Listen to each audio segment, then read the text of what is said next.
left for dead. The air reeked of scorched metal and burned flesh.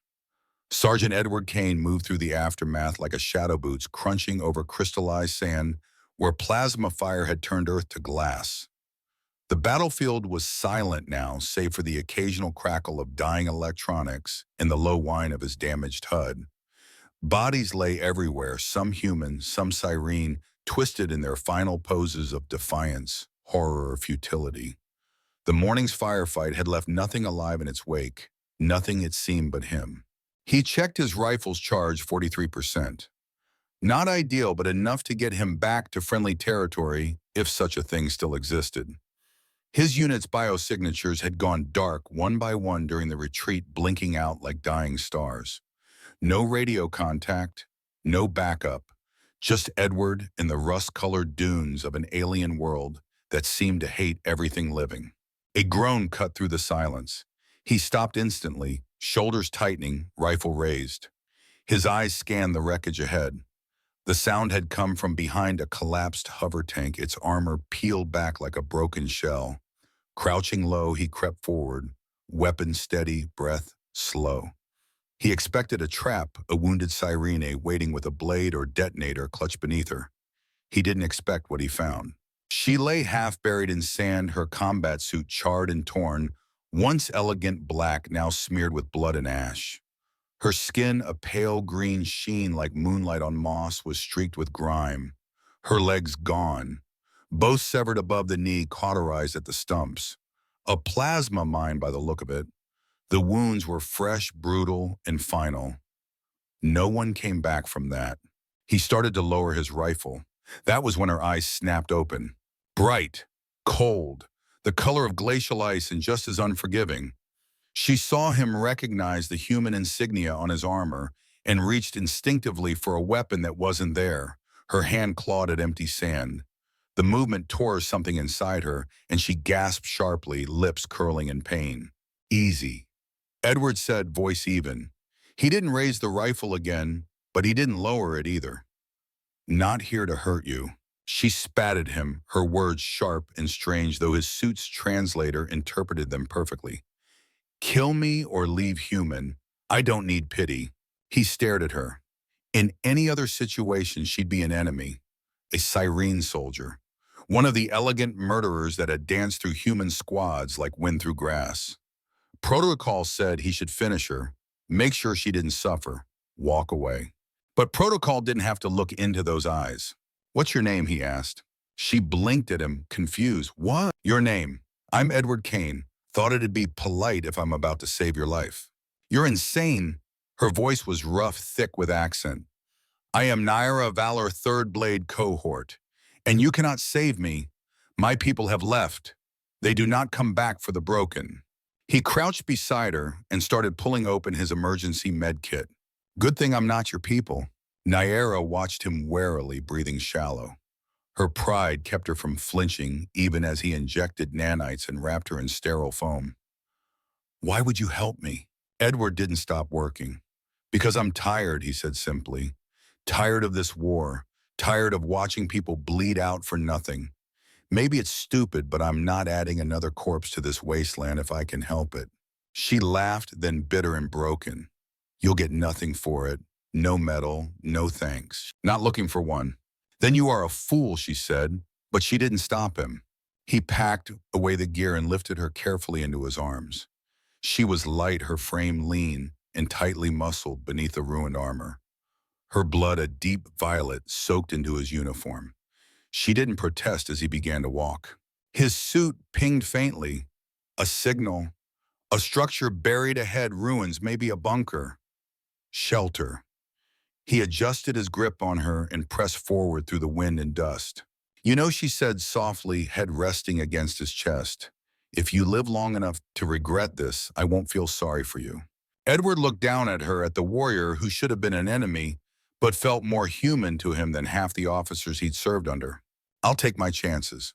And under the dying sun, a human Marine carried a fallen alien warrior across a dead world, two enemies bound by blood silence, in the flicker of something neither of them understood yet. But it had already begun to change everything. The broken warrior. The ruins were colder than Edward expected. The moment he crossed the fractured threshold of the half-buried research station, the desert heat gave way to a strange stillness, like the building had held its breath for centuries. The walls, once sterile white, were streaked with dust and ash. Emergency lighting hummed faintly, casting the space in a weak, sickly yellow glow. He moved cautiously through the shattered corridors, guided by flickering motion sensors, an instinct born from too many missions, where a safe place turned out to be anything but. Nyara lay cradled in his arms, her weight barely registering beneath his armor. She hadn't spoken since passing out from blood loss, but her body remained warm, and the nanites he injected were doing their job. For now. He found a semi-collapsed lab room, mostly intact, shielded from wind and open sky. A broken console still blinked faintly in the corner, and the floor was covered in old thermal mats. It was the best they'd get. He laid her down gently, adjusting the last heater from his survival pack until the ambient temperature steadied just above freezing. Then he sat back and watched her breathe, slow and even, but shallow. Too shallow. Her legs were gone, just cauterized stumps where power and speed had once lived. He'd seen men die screaming from less, and yet she was still alive. Hours passed. Edward scavenged the nearby rooms, pulling what he could: protein bars long past expiration, a low-power field generator, some old surgical tools. Nothing ideal, but it would keep her from dying overnight. As the cold outside deepened and the wind howled past the entrance, he returned to her side and slumped down against the wall. His own wounds burned under the bandages. His legs ached, but he kept watch. Nyara stirred just before dawn. She didn't open her eyes at first, but her fingers twitched, reaching out instinctively before curling into fists. Her first words came as a whisper, soft, hoarse, but full of fire. "You should have left me." Edward didn't move, and yet, here we are. Her eyelids cracked open, revealing those familiar ice-blue irises. She focused on him slowly, like returning from a long way off. "You're a fool." He smiled. "You're not the first to say that." She scanned her surroundings, her expression tightening. This place, ancient human tech. Pre-war research station. Abandoned. It's stable enough. Power's low, but the heaters work. Nyara looked down. Her hands gripped the edge of the thermal blanket. She didn't ask about her legs. She already knew. Her jaw clenched. "I can't walk." "No, but you're alive." "I'd rather be dead." Edward leaned forward. "Well, I'd rather be back home drinking synth whiskey with my squad, but here we are." She met his gaze again, not with anger, but with something colder, something edged with despair. "My people leave the broken behind. If we cannot stand, we are not warriors. We are ghosts." "Then your people are wrong." Nyara flinched at that, not because of offense, but because she had no answer. He stood and began unpacking supplies. "You lost your legs, not your mind, not your heart.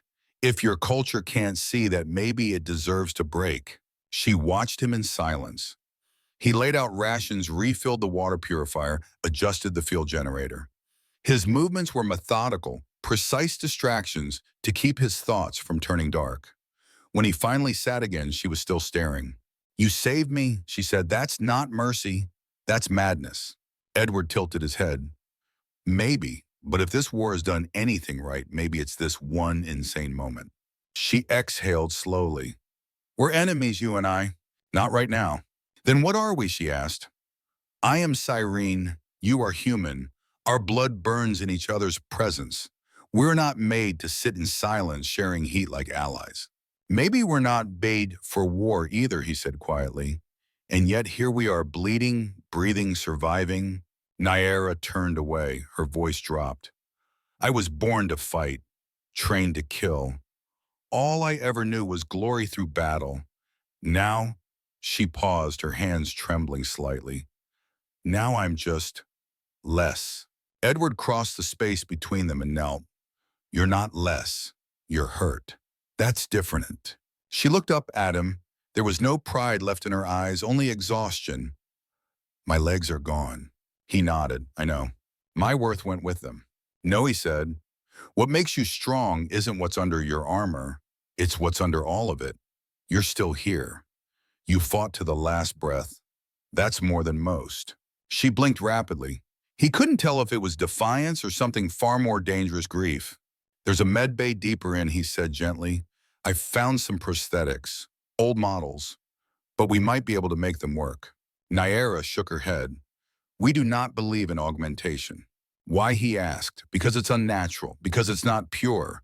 You think the plasma that took your legs was pure. She hesitated. We value perfection. Machine limbs are compromise. So is living, Edward replied. You can compromise or you can die. For the first time, Naira didn't argue. She simply sat there motionless, lost in a sea of thoughts, too deep for words. Then slowly she reached out, placed one hand on his wrist, and closed her eyes. I don't want to be forgotten. You won't be, he said, not while I'm breathing. They didn't speak again that morning. The wind howled outside, the heaters buzzed softly. Somewhere deep inside the research station, old systems hummed to life as if sensing that something had changed. And in that ruined place of war, two broken warriors, once enemies, now something else, began to consider a future neither of them had ever imagined. Underneath the dust days passed. They didn't mark them like soldiers anymore. No log entries, no mission clocks, just the rise and fall of the desert's breath outside and the hum of old machines refusing to die. Inside the abandoned station, time moved differently, slower, stretched between meals. Medical scans, long silences, and fragments of conversation that meant more than either of them admitted. Edward watched Naira heal. Her body mended with an efficiency that bordered on miraculous. The nanites he'd administered stabilized her core systems, halted internal bleeding, and accelerated regrowth along the severed nerves. Still without prosthetics, her mobility remained non-existent, but her pride that recovered faster than her limbs. She refused to be dead weight. Even without legs, she dragged herself to the central console twice a day, scanning the perimeter for movement. When Edward scavenged the northern wing for usable hardware, she used scraps to reconfigure a rudimentary comm scanner. And when she spoke, her voice regained its weight, sharp, precise, commanding. But at night, when the wind crept through the cracked walls and the heat died, Edward noticed something else in her eyes. Loneliness. He felt it too. The kind that sets in when the mission's gone and the only person left to look at is someone you were taught to kill. That evening, he found her near the old med bay, one hand pressed against a rusted panel. She'd pulled herself there alone. The effort left her breathless. You're stubborn, he said, stepping beside her. She glanced up. Coming from you, that's praise. He helped her ease down her back, resting against the cool metal wall. Neither of them spoke for a long time. Eventually, she broke the silence. There's something strange about this place. How so? Naira looked around the dim chamber. It feels haunted, not by spirits, by questions, abandoned tools, unfinished research. Whatever the humans were doing here, they never meant to leave it like this. Edward nodded. This was a cybernetics lab. Battlefield prosthetics, neural sync systems, trauma mapping. Probably too experimental to mass deploy. That's why it's off-grid. She looked down at where her legs had been, and now it may be the place that decides whether I'm a siren or just a shadow. He crouched beside her. You're not a shadow, Naira. You're the most alive thing I've seen in years. She studied his face, the hard edges, the weariness, the lines carved by loss and duty. Then quietly she said, I never thought I'd envy a human. He blinked. What? You were trained to adapt. My people, whooping. We were trained to endure but never to change. To bend is to break, we're told. But your kind bends and comes back stronger. Edward chuckled softly. We don't always. Sometimes we just break differently. Their eyes locked, something shifted. He felt the air tighten around them, charged with something unspoken. Naira's gaze lingered longer than usual. Her head tilted slightly, the silver of her hair catching the ambient light. She wasn't just observing him now. She was studying him. You've seen too much death, she said. He didn't flinch. So have you. And yet you saved me. I didn't save you because I thought it was heroic. I saved you because I saw someone worth saving. She exhaled slowly, her expression softening. You saw an enemy bleeding in the sand. I saw a warrior left behind, same as me. Her hands, scarred and calloused, reached for his. She didn't take it. She just let her fingers hover close enough to feel the heat between them. "If I take the prosthetics," she said quietly, "I lose my place among the siren. I become something else. Maybe something new. Something alone." He shook his head. "Not alone." The room fell silent again, but this time it pulsed with tension. Edward leaned in slightly. "Let me show you what this lab was designed for. The system can rebuild your legs. Neural-linked prosthetics, custom calibrated. You'll walk again. You'll fight if you choose to, on your terms. And the procedure requires a shared interface link. Temporary. It syncs neural feedback between the technician and the patient to calibrate sensory mapping." She raised a brow. "So I feel what you feel what I feel." "Exactly." Naira considered that. "Among my kind, such a bond is intimate. Same among mine." A beat passed. Then she smiled, not the fierce grin of defiance, but something slower, warmer, honest. "Do you trust me with your mind, Edward Kane?" He smirked. "I already trusted you with my life. This seems like a logical next mistake." She laughed. The sound filled the room like music surviving a battlefield. They made their way together into the lab. Edward carried her gently, then settled her onto the diagnostic chair. The med bay still functioned at a basic level. Screens blinked to life, scanners flickered, and the chair's mechanical arms deployed, framing her torso with soft, sterile light. He powered up the interface module. "I'll guide the link," he said. "You just focus on staying with me." Naira nodded, voice steady. "I'm ready." He sat across from her, lowered the headset onto his temples, and activated the neural bridge. A pulse rippled through the system. A click, a sharp flash. And suddenly, he felt her. Not just her pain, her strength, her fear, her hunger to move again, her silent rage at being left behind, her memory of dancing through the skies in zero-G training, her shame, her longing, her fire. She felt him too. The grief, the ache in his chest that never left, the weight of command, the smell of his brother's blood on his hands, the laughter he hadn't heard in years, and something else, something aimed at her. Not pity, admiration. The link stabilized. Naira's breathing hitched. Her hand clutched his. Edward didn't let go. The neural bond. The room pulsed with soft blue light, casting strange shadows across the walls as the neural interface locked them together. Edward sat still, the headset humming faintly against his temples.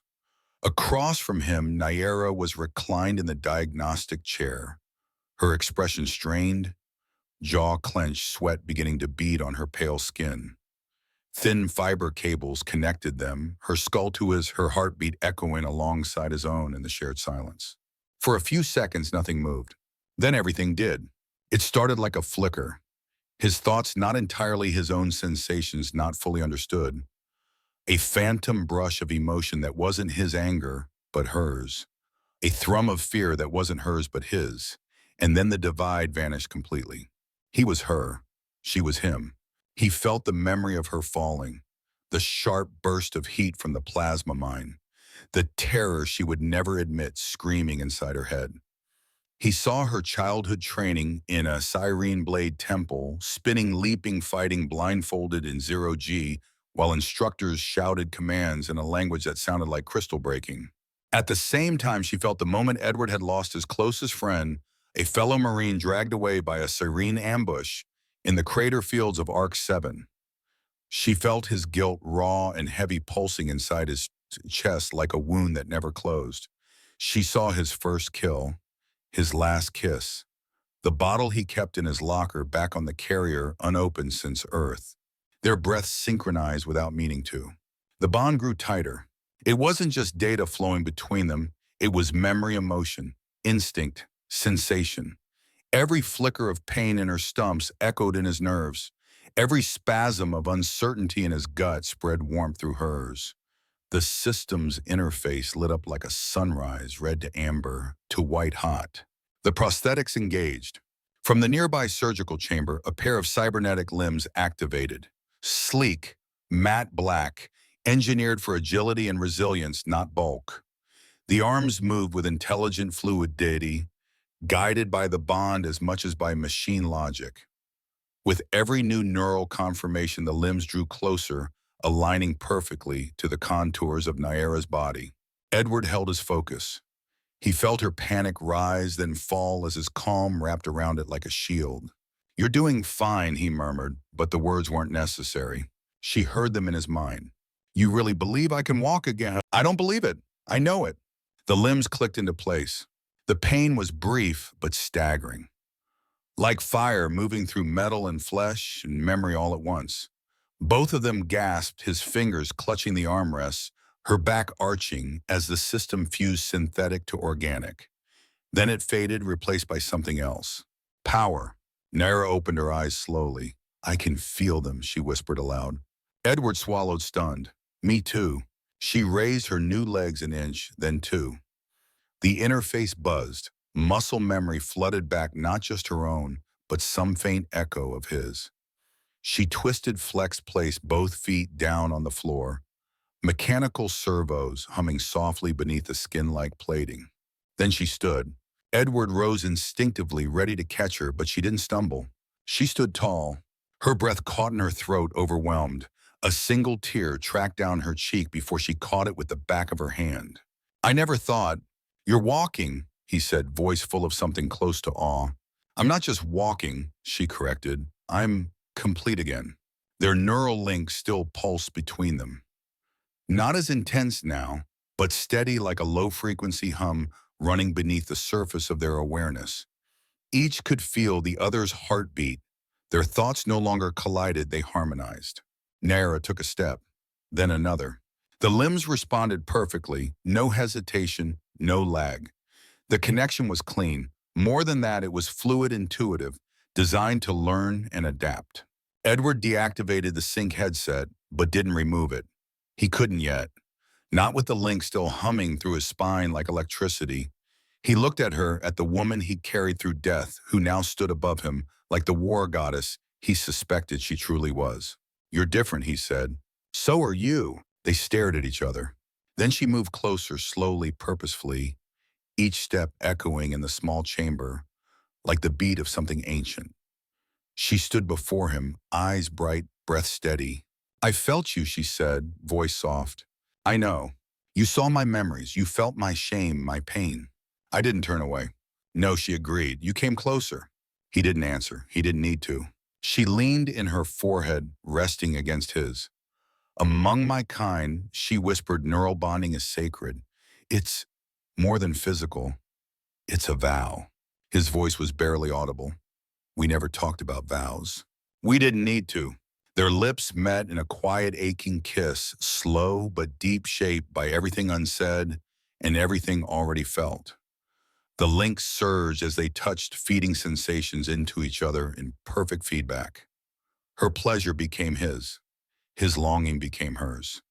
Their kiss deepened, not just mouths, but minds entangled in a way that no war, no prejudice, no command order could undo. When they finally pulled apart, breathless, Edward stepped back, still stunned. "This is insane," he muttered. "You're Cyrene, I'm human." "Then let madness make us whole," Naira said, a smile creeping into her lips. Outside, the wind screamed against the walls like a beast denied. Inside, something stronger was building. Not weapons, not hate. Something that might just change the galaxy. Heat of survival. The wind howled louder that night, as if the desert itself sensed that something forbidden had bloomed inside the buried station. Outside, dust swirled in violent spirals across the dunes, battering the broken walls with fists of sand. But within the ruined medbay, the world narrowed to one room, two bodies, and one bond humming like a living heartbeat between them. Naira sat on the edge of the diagnostic bed legs, her new legs folded neatly beneath her. Movement as fluid as if she'd been born with them. She flexed her toes, experimentally studying the responsive feedback across her neural system. Her expression flickered between wonder and disbelief. Edward stood nearby, pretending to calibrate a monitor, but mostly just watching her. "Are you always this quiet after kissing someone?" she asked, a teasing edge to her tone. He turned slightly, trying to hide the color rising in his cheeks. Depends if it felt like a tactical error. Her eyebrow arched. And did it? No, he said honestly, locking eyes with her. Not even close. Naira looked away, biting her lip. She wasn't used to vulnerability.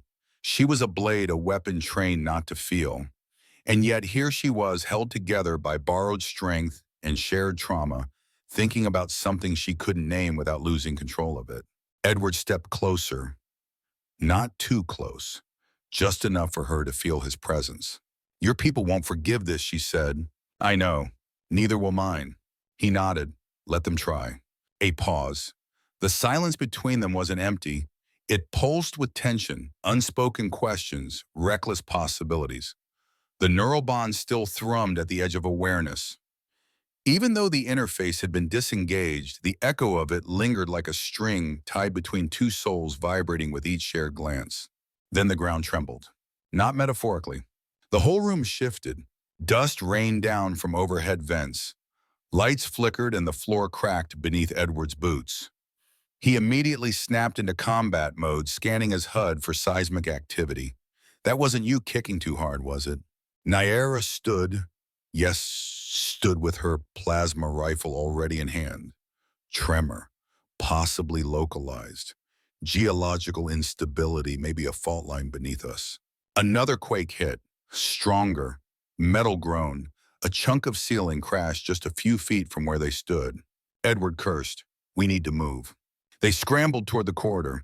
As they passed into the main chamber, the floor behind them gave way entirely, taking a whole diagnostic rig with it. Dust choked the air. Naira covered her mouth with her sleeve. Edward scanned the architecture. There's a sub-level access shaft. If we can reach it, it might lead us back to the surface. Naira narrowed her eyes, or deeper into a collapsing tomb. He looked at her. Do you trust me? Her answer came without hesitation. Yes. They moved together, a strange, perfect rhythm. Her cybernetic legs adjusted instantly to the uneven terrain, each step matched to his instinctual movements. The neural link still echoed faint signals between them, tiny flashes of anticipation, micro-expressions that made words unnecessary. When they reached the shaft, it was barely wide enough for them to crawl. Edward gestured for her to go first. She smirked. You want me ahead of you, not behind. I've seen what those legs can do. I'm not taking chances. She gave a small laugh, unexpected, genuine, and slid into the shaft. They crawled single-file, heat rising quickly in the narrow metal tube. The air grew thinner the deeper they went. Sweat formed on Edward's brow, clinging to the inside of his armor. Naira's movements ahead of him were smooth, but each shift of her body, each press against the walls, sent waves of sensation through their residual link. You're doing that on purpose, he muttered, doing what she asked innocently. You know what? I told you Cyrene believed in embracing every part of life, even during danger. You're incorrigible. I'm adaptive, she whispered. You taught me that. They emerged into a secondary operations bay, long abandoned but intact. The atmosphere inside was stable, oxygen levels normalized. The power grid flickered, but the environment was safe. Edward fell back against the wall, catching his breath. Naira leaned beside him, her arm brushing his. They didn't speak for a while. Finally, she said, You don't regret it, do you? He turned his head. Regret what? Saving me. He didn't answer immediately. Then it's the only thing I've done in this war that made sense. Naira looked down at her hands. Even if it changes everything, it already has. She reached out fingers, brushing his jaw, tracing the line of a scar that had long since lost its pain. Your skin is rough, she said softly. Yours is too smooth. It's unfair. I was designed to be graceful. He leaned closer. I was designed to survive. Their lips met again, this time slower, deeper. A kiss that wasn't born of urgency, but of recognition. Their bond reignited even without the headset sparking with raw emotional feedback. His hand slid to her waist. Hers curled into his hair. The kiss turned hungry, desperate. As the world crumbled above them, they found something untouched beneath the dust. Desire, need belonging. Their bodies pressed together, driven not by lust alone, but by the truth that they might not survive tomorrow, and that tonight they were alive. Clothing fell away with reverence. Her breath caught as his fingers traced the seams of her new legs, not with fear, but reverence. She gasped, overwhelmed by sensations she thought she'd lost forever. He felt it too through their bond, every tremor, every jolt, every pulse of heat. They moved together, each touch a communion, each kiss a confession. There were no lies between them anymore. Not human, not Cyrene, just two beings forged by war, fused by choice. When they lay tangled afterward, the silence was different. It wasn't hollow, it was full. Naira rested her head against his chest, listening to his heart. I used to think we were born to fight, she whispered. We were born to feel, he replied. Outside, the wind still howled, but inside something stronger had taken root. Daughter of the future, Naira stirred before the sun rose, her body still humming with the afterglow of the night they'd shared.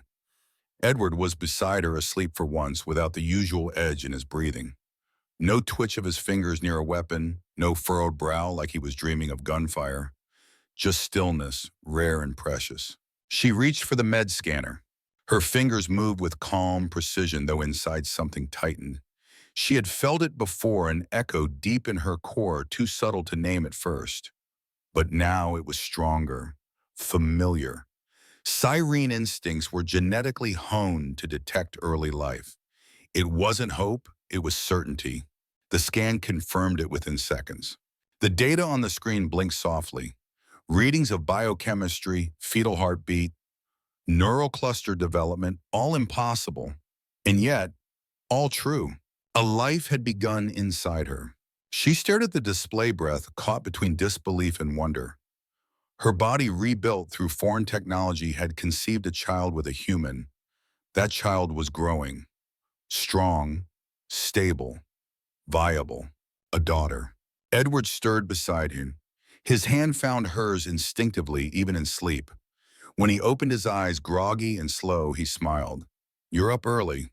Naira turned the scanner toward him, her expression unreadable. We're not alone anymore. He blinked at the screen. His brain needed a moment to process what his eyes already understood. Heartbeat, pulse, readings. His voice caught. I'm pregnant. The silence afterward wasn't shock. It was reverence, as if the air around them had shifted, made sacred by the truth in that one fragile word. Edward sat up slowly. Are you sure? Naira nodded. It's unmistakable. I've known since yesterday. The bond, it deepened. He looked at her eyes wide, not with fear, but with the gravity of it all. How our species weren't supposed to be compatible. Yes, I know, she said, but evidently our bodies didn't care about protocol or prophecy. Edward exhaled, rubbing a hand through his hair. We made a child. Yes, a real one. She smirked, soft and amused. Not imaginary, I promise. He laughed once, quick and stunned, and leaned forward, his forehead pressing gently to hers, a daughter. Naira nodded, her hand resting lightly on her abdomen. The signal is female. Cyrene senses are designed to detect gender through biochemical resonance. It's how we prepare lineage for inheritance. He blinked again. Jesus. So we didn't just survive, we created something new. She looked at him, something glowing behind her usually guarded gaze. We created a future. They sat like that for a long moment, quiet and close, with the hum of failing lights and the whisper of ancient vents as their only witness. The air between them pulsed with something unspeakably tender. Then inevitably the soldier returned. Naira's eyes sharpened. We can't stay here. I know. She'll be hunted, she said. I will be declared impure. You traitor. They will erase us if they can. Edward nodded, jaw clenched. Then we get out before they find us. She stood, her movement fluid, precise, her new legs adjusted now like she'd always worn them. He watched her pace the room, arms crossed over her chest, every motion filled with energy, not fear, purpose. I wasn't supposed to live, she said. They trained us to accept death before dishonor. Now I carry a child whose very existence would be called blasphemy. Edward rose and faced her. And yet you carry her anyway. Naira looked at him. Would you defend her? Fight your own command if it came to that. He didn't hesitate. I'd burn my rank, my uniform, my record. For both of you. She nodded slowly, then stepped into his arms, resting her forehead to his chest. Then we run, she whispered. We find allies. we tell our story. He ran a hand down her back, grounding her as much as himself. We're not just a scandal anymore, Naira. We're a revolution. She pulled back her expression, fierce. No, we're a prophecy. Edward raised an eyebrow. You believe in prophecy? I didn't, until today. There was silence again. Then she said, I've read ancient texts, Cyrene geneticists who predicted a child born of two warring species. Not just peace, but proof of evolution. The bridge between our futures. And you think that's her? Naira touched her abdomen. I know it is. He didn't argue. They began preparing the facility for departure. Their gear was limited, some rations, weapons, med kits, and power cells. But they still had one working emergency beacon, enough to send a tight burst signal across the atmosphere. Maybe someone would pick it up. Maybe not. It was a risk. But everything was now. As they packed, Naira turned to him. What should we call her? Edward paused. The question struck harder than any battlefield decision he had ever faced. A name, an identity, a hope. He looked up. Hope, he said. Naira blinked, then smiled. Hope, she repeated, her voice almost reverent. Yes, she'll carry it for all of us. Outside, the storm winds began to settle. Inside the ruins, a mother and father prepared to walk out not as fugitives, but as the future. Crossfire and commitment. They surfaced just after dusk. The last light clung stubbornly to the edges of the sky, bleeding orange and violet across the desert horizon. Edward and Naira stood in the chill air above the ruins, their outlines sharp against the fractured stone ridge. The silence was vast, broken only by the wind brushing sand over long-forgotten debris. It should have been a quiet moment. But Edward's HUD blinked red. Multiple contacts. He turned slowly, eyes narrowing against the wind. To the north, silhouettes approached over the rise, 3 No-4 figures in full tactical gear. Human, combat-ready, and armed. Naira noticed them at the same moment. They found us, No, Edward said grimly. They found me. He recognized the configuration of their armor. 7th Recon, his old unit. Naira shifted beside him, hand grazing the hilt of her plasma blade. We stand or run? He shook his head. We stand. The team fanned out weapons, raised methodical in their advance. A voice called from the lead. Edward Kane, you're off-grid and out of command. Drop your weapon and step forward. Edward didn't move. Negative. I'm not a threat. I'm not alone. A beat of silence. Then came the sharper command. You're with a Cyrene sergeant. That makes you compromised. Stand down now. Naira's voice was low but charged. They'll shoot me without hesitation. Not if I give them something they can't ignore. He reached down, took her hand in his. Then he stepped forward. I am Edward Kane, he called, his voice strong. Sergeant, 7th Recon, and this woman beside me is not my prisoner. She's not my enemy. She's my bondmate. She's carrying my child. Even through the dust-laced wind, the words hit like a detonation. The soldiers hesitated. One shifted his rifle.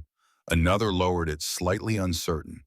Then through the blur, a 5th figure emerged, taller, broader voice, familiar. Kane, tell me this is some kind of stress-induced hallucination. Edward stepped forward another pace. No hallucination, sir. It's real. We bonded through neural interface. She was dying, I saved her.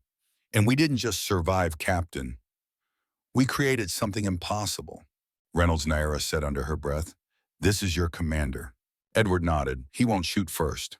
I hope you're right. The captain approached slowly, removing his helmet. Gray at the temples, weathered face, cold eyes. Cyrene augmentation. Neuralink. You crossed every line in the regs. Edward met his gaze. And you can court-martial me later. But right now there's a new life inside her. It's hybrid, viable, and she's proof everything we've been told is a lie. Before Reynolds could reply, another sound split the air, a sharp thrum like wind slicing through crystal. Naira stiffened. Incoming. On cue, the Cyrene emerged from the ridge opposite. 6 warriors, tall and lithe, their armor gleaming like liquid obsidian. Blades sheathed but visible, helmets off, and at the center a woman Naira recognized immediately. Lady Seln, she whispered. The Cyrene commander stepped forward, eyes like polished ice fixed on Naira, with a mix of disdain and curiosity. You dishonor your house by consorting with the human valor. Nyera stepped forward, her chin high. I carry the child of a human. She lives. A murmur moved through the Cyrene squad. Even Selm faltered. That's not possible. Nyera's voice never wavered. It wasn't, until now. The standoff was perfect symmetry. Marines on one side, Cyrene on the other, and between them Edward and Nyera hand in hand standing like a living contradiction. Reynolds exhaled slowly. Kane, if this is true, I need proof. Edward nodded. Scan her. Full spectrum, neural feedback, confirmed gestation. Reluctantly, Reynolds gestured. One of the human medics approached scanning Nyera's abdomen with a portable unit. The moment the data lit up, he froze. Sir, it's true. Hybrid fetal development. No signs of rejection. Heartbeat is strong. Gasps from both sides. Lady Seln stepped closer, her voice sharpened. Show me. Nyera took the scanner and handed it to the Cyrene commander. As Seln stared at the glowing image of a half-human, half-Cyrene child, her breath caught audibly. Marked, she whispered. She bears the glyph. Edward blinked. What glyph? Nyera turned to him, slowly, her voice hushed. A birthmark. Ancient.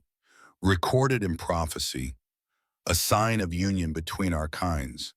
Thought to be myth. A long silence held. Then Reynolds lowered his weapon entirely. This changes everything. Lady Seln's expression was unreadable. It changes nothing unless we survive what comes next. Edward took a step forward, voice steady. This child is the future. Whether your people believe it or not, we're not asking for forgiveness. We're asking for change. Nyera added, the war cannot continue if the product of that war is living proof that unity is possible. Silence again. No gunfire, no orders. Just understanding. Reynolds looked at the Cyrene commander. I propose a ceasefire, temporary. We take them both into protective custody, together. Lady Seln looked at Nyera, then at Edward. I will escort them myself, neither side argued. Because for the first time both sides saw something more dangerous than weapons. Hope. The peace born in pain, the dropship touched down on neutral soil 2 days later, its hull scorched, its signal encrypted. No flags, no allegiance. Just a quiet hiss of hydraulics in the hiss of settling dust. The chosen site, a forgotten relay station on the border of contested airspace long abandoned by both human and Cyrene forces. Now it would serve as the meeting point for something unprecedented. Edward stood at the edge of the platform, the wind tugging at his jacket. Beside him, Nyera moved with silent precision. Her steps firm, balanced, her new legs barely humming beneath the ceremonial cloak she wore. Her hand rested instinctively on her abdomen. Beneath the fabric, their daughter shifted. Hope. Inside the relay station, the chamber had been cleared. No weapons allowed. No soldiers beyond the escort teams. Only representatives. Intention. Captain Reynolds was the first to enter. No armor this time, only dress uniform, medals stripped. A silent statement. He offered Edward a single glance, then took his place on the human side of the circular table. Moments later, Lady Seln entered through the opposite corridor. She wore traditional Cyrene command robes, black and silver trimmed in the glyphs of her lineage. Her expression was calm, but her eyes betrayed something deeper. Not hostility, not quite. Curiosity. Nyera entered last. The room shifted around her. Whispers fell to silence. Even those who hated her couldn't look away. Her bearing was noble but changed. The war-born edge still clung to her shoulders, but something softer flowed beneath it, something luminous.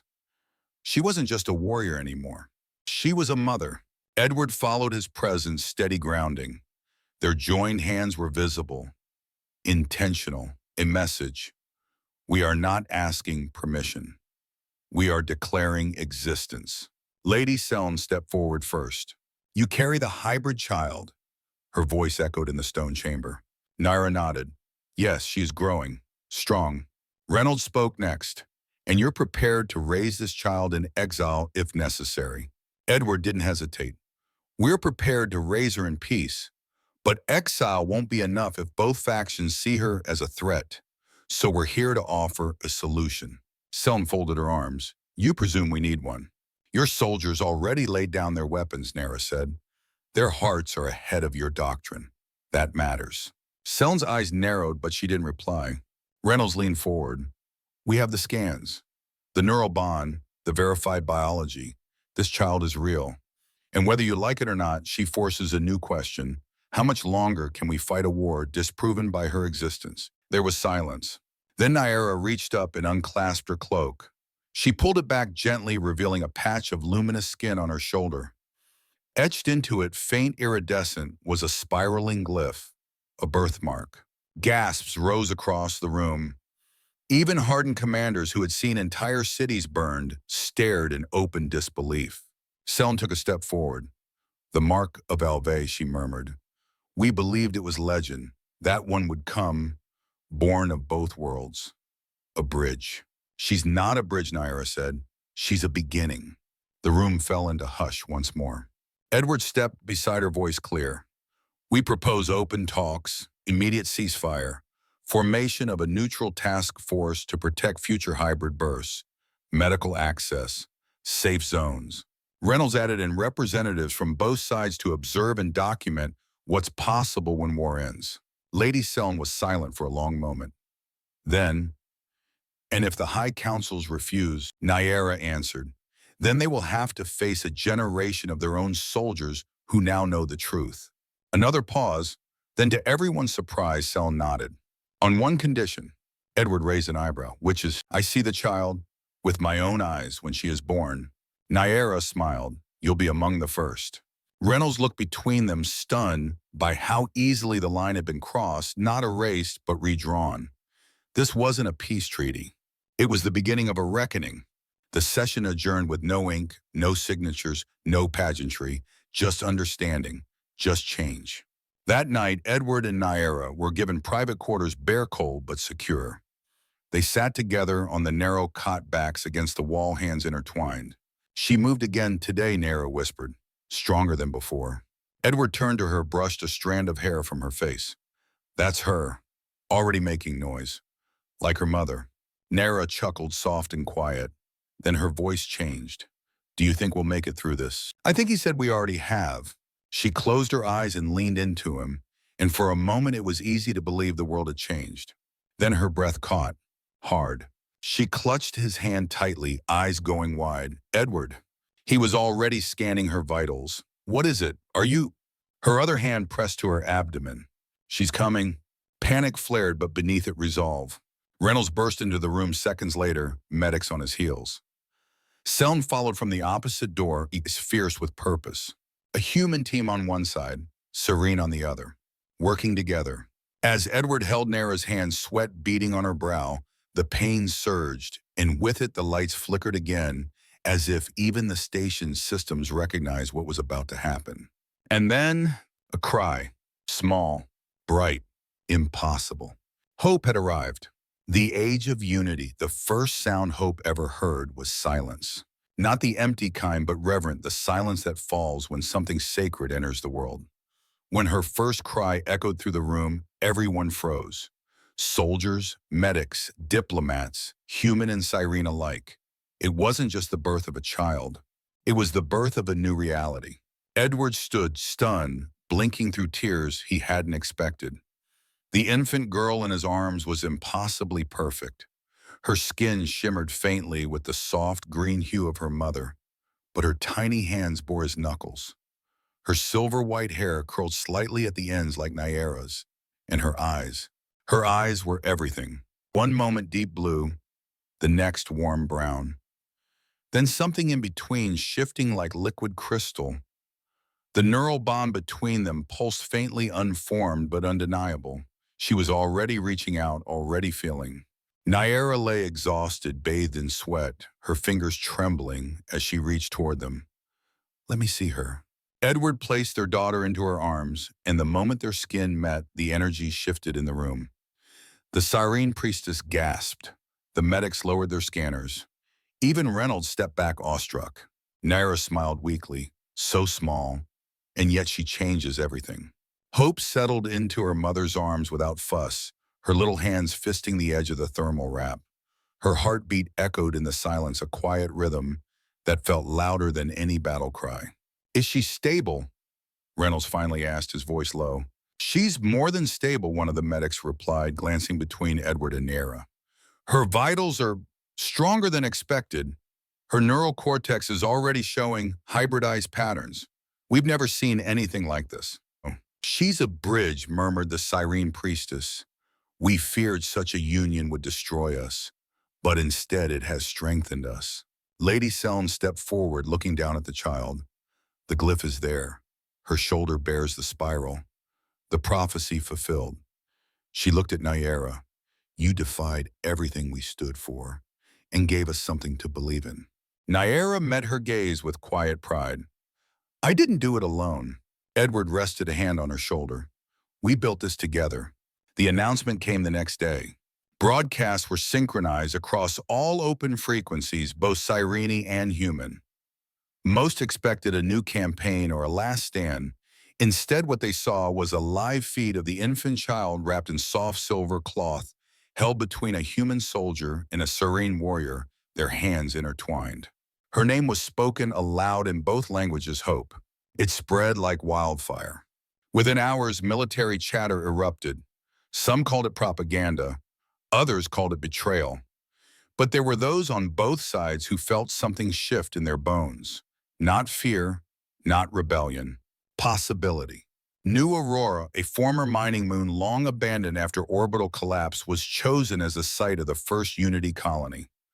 Neutral ground, harsh but habitable, and symbolic. No blood had ever been shed there. Edward and Nyera were the first to arrive, escorted not as fugitives but as ambassadors. The landing zone was still raw, portable shelters, half-buried supply crates, sensor drones circling like metal vultures. But Nyera stepped onto the soil as if it were sacred. Edward followed, Hope swaddled against his chest, her presence warming even the coldest air.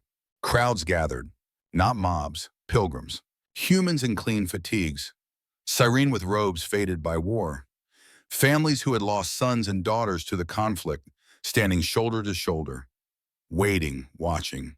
Nyera lifted Hope high and a hush fell once more. "She is not an answer to every question," she said, her voice strong despite the wind. "She is not peace itself. She is the reason to seek it." Edward stepped beside her. "We were taught to see each other as monsters, as threats. But what we feared was change, and now change is in our arms." They spoke not like politicians, but like parents, not pleading, proclaiming. From that moment forward, everything accelerated. Treaties were drafted, not formal declarations, but collaborative accords between border units. Cultural liaisons formed new councils, mixed equal. Science teams from both factions began decoding Hope's hybrid biology, not to weaponize, but to understand. More hybrids came, tentatively then boldly. A serene medic and a human engineer. A translator and a refugee. Bonds formed in shadow now stepped into the light. Each new child born was met with less shock, more wonder. The old order held on, of course. There were assassination attempts, political backlash, entire units defecting rather than accept this future. But the world had seen hope, and you cannot unsee the future. 5 years passed. The colony had become a city, New Aurora, a place of metal towers and glass walkways, neon markets, and open-air plazas where two species now bartered, danced, and debated. Edward stood on the balcony of their high-rise, watching the morning sun rise over the reconstructed skyline. Behind him, Nyera adjusted her ambassadorial robe. Her movements were graceful, her prosthetic legs humming with quiet elegance. And down below, their daughter danced. Hope had grown into a wild, brilliant force. Her shifting eyes gleamed with curiosity. She spoke both languages, ran faster than her peers, asked questions no one had answers to yet. She was becoming everything they hoped and more. "She's going to change the world again, isn't she?" Edward said quietly. Nyera stepped beside him, her hand finding his. "No," she said, eyes shining. "We already did." And beneath the rising sun of New Aurora, with wind at their backs and a new world ahead, they stood as proof that love, not war, would define what came next. The fire beneath peace, even in peace, the fire never dies. The colony of New Aurora flourished glass towers, dual-language schools, hybrid research labs, where human hands and siren minds shaped the future. Hope's name was spoken in every corner of the city. Some saw her as a miracle, others saw her as a threat, and in the quiet new resistance grew hidden careful watching. Edward knew the signs, the coded messages in infrastructure reports, the anonymous alerts in the neural net. One night standing on the rooftop of their home, he watched the glow of the city, while behind him Naira approached in silence. "They're preparing," she said, voice flat. "So are we," Edward answered. Hope appeared at the doorway, her eyes glowing between silver and brown. She held her prototype in both hands, a device that translated thought into light, built from technologies that had once warred. She looked up at her parents. "Can I show you something?" Nara knelt, always. Hope activated the device. A shimmering bridge of energy formed between them, human and serene frequencies interwoven, a bond of her own design. Nara smiled. "You're not just the future. You're its architect," Edward finished. Below, the Unity Parade rolled on glowing banners of peace waving under dual moons. But Edward's gaze never left the sky. He saw what came next. Naira joined him, wrapping her hand in his. "We'll fight for her," she said. No, he corrected softly. "We'll fight for all of them." Behind them, Hope's creation still glowed alive, beautiful and unbreakable. Peace was never still. But this time they were ready, not to defend what was, but to protect what could be. And from the fire beneath peace, a new world would rise.